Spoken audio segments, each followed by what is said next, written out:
When we think of royalty, we often picture crowns glittering in candlelight, lavish feasts stretching across golden tables, and elegant queens stepping gracefully through vast marble halls. But that glossy surface hides a much darker truth. Behind every sparkling jewel, every perfectly embroidered gown, and every carefully polished throne stood an invisible army of servants, men and women who endured misery beyond imagination. Their lives were marked by filth, disease, and backbreaking work. They carried out the dirtiest, most degrading jobs in the kingdom so that their queens and kings could bask in luxury.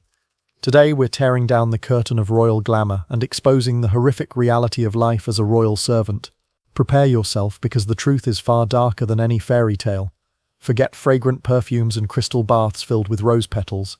In the medieval era, hygiene was a concept many royals barely understood. Bathing was often seen as suspicious, even dangerous, because people believed hot water opened the pores, making the body vulnerable to disease. As a result, queens might bathe only a few times a year. Instead, they doused themselves in oils, powders, and heavy perfumes.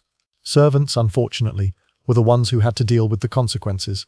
Imagine dressing a queen who hadn't bathed in months, lacing her into layers of velvet and silk already soaked with old sweat, food stains, and grime. Servants weren't just dressing her, they were enduring the stench of decay that clung to both fabric and flesh. Even worse, the gowns themselves were rarely washed. Instead, servants had to scrape away hardened filth, brush off crumbs, and reapply perfumes to disguise the rot. The court may have looked dazzling, but behind the scenes it reeked of sweat, waste, and unwashed skin. If you think scrubbing laundry was bad, it gets worse. Before modern plumbing, royalty relied on chamber pots, essentially buckets for human waste kept in bedrooms or private closets. Who do you think had to empty them? The servants. Every morning, multiple times a day, and sometimes in the middle of the night, they carried chamber pots down narrow castle staircases, sloshing with urine and feces. Imagine the smell in summer heat, the risk of spills, and the humiliation of being the one who literally carried away your queen's filth. Even in the Victorian era, when plumbing slowly improved, chamber pots were still common in bedrooms. The groom of the stool, one of the most infamous positions in royal households, was tasked not only with handling the king's chamber pot, but also with attending him during his most private moments. Yes, you heard that right. There were servants whose full-time responsibility was to help a monarch relieve themselves. This was considered both degrading and, paradoxically, a position of trust, since it granted rare private access to the royal body. Working so close to royalty wasn't just disgusting, it was deadly. Servants handled chamber pots, dirty laundry, lice-infested wigs, and sweat-soaked bedding, all of which were breeding grounds for disease. In cramped servant quarters, illnesses spread like wildfire. Tuberculosis, smallpox, dysentery, and even the plague haunted the royal court, and servants were often the first victims. Their work demanded constant contact with vermin. Fleas, lice, and bedbugs thrived in royal mattresses and gowns, and servants had to comb through them daily. A queen's wig might look powdered and perfect in public, but beneath the powder lived nests of lice.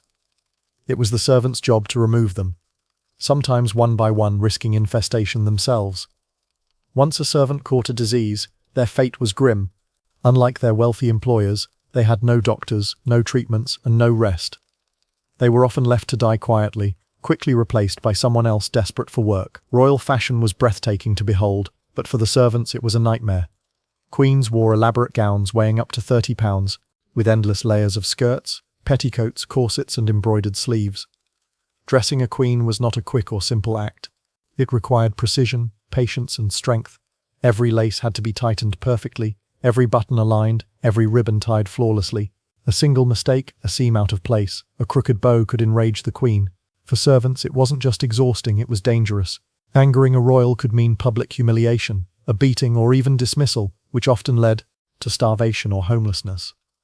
Worse still, undergarments were rarely changed. Queens sometimes wore the same shift or corset for weeks, leading to sores, rashes, and infections. Servants had to handle these filthy garments, enduring their stench while pretending nothing was wrong. For them, fashion was not elegance, it was torment.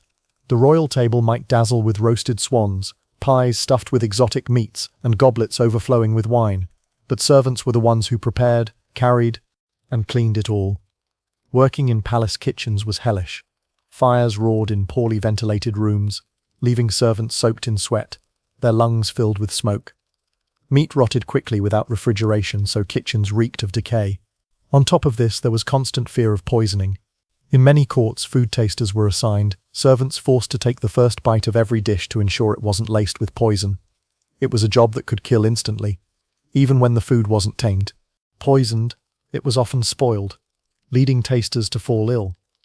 Meanwhile, the actual royal feast produced mountains of leftovers that rotted in corners, adding to the stench that clung to every servant's hair and clothes. If the filth and disease weren't enough, the constant threat of punishment loomed over every servant. Their entire lives belonged to the queen or king they served. If the monarch called in the middle of the night, they had to obey instantly. Refusal was unthinkable. A spilled drink, a misaligned gown, a chamber pot emptied too slowly. Any mistake could mean punishment. Some were beaten, others were dismissed without pay, thrown out with nothing. For many servants, losing their position meant certain starvation.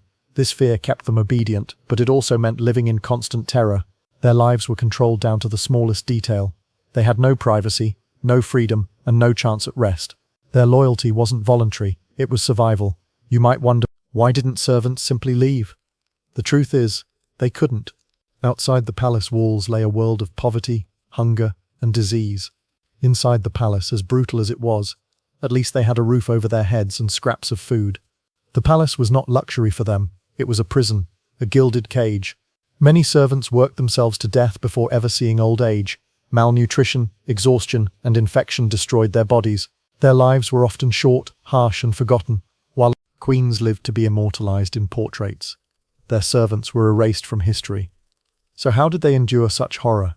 Many simply shut down emotionally, doing what they had to in order to survive. Some carried herbs, flowers, or scented cloths tucked into their sleeves to mask the stench of chamber pots and rotting laundry. Others found comfort in the company of fellow servants, forming deep friendships that became lifelines in an otherwise merciless existence. In a world where their voices didn't matter, those small moments of humanity, sharing a joke in the kitchen, offering a comforting word during illness, were what kept them going. But these coping methods only dulled the misery. They could not erase it. For most, life as a servant was a slow, grinding march toward an early grave. Next time you see a glamorous film about a queen in glittering gowns walking through pristine palace halls, remember the hidden truth. Behind her elegance stood an invisible army of servants, people emptying chamber pots, scrubbing unwashed clothes, combing lice from wigs, and enduring the stench of rotting food and filth. They lived short, brutal lives, all so that royalty could appear flawless before the world. History loves to remember the queens, the jewels, and the glory of palaces, but the real cost was paid by those who suffered in silence behind the throne. So I leave you with this question. Could you have survived as a royal servant? Could you have endured the endless labor, the constant stench, the punishments, and the lurking threat of disease? Would you have lasted, or would you have run the first time you were handed a chamber pot? The truth is, most of us wouldn't last a week, and yet countless men and women did, sacrificing their lives for the comfort of royalty. They may be forgotten by history, but their suffering is a story worth remembering.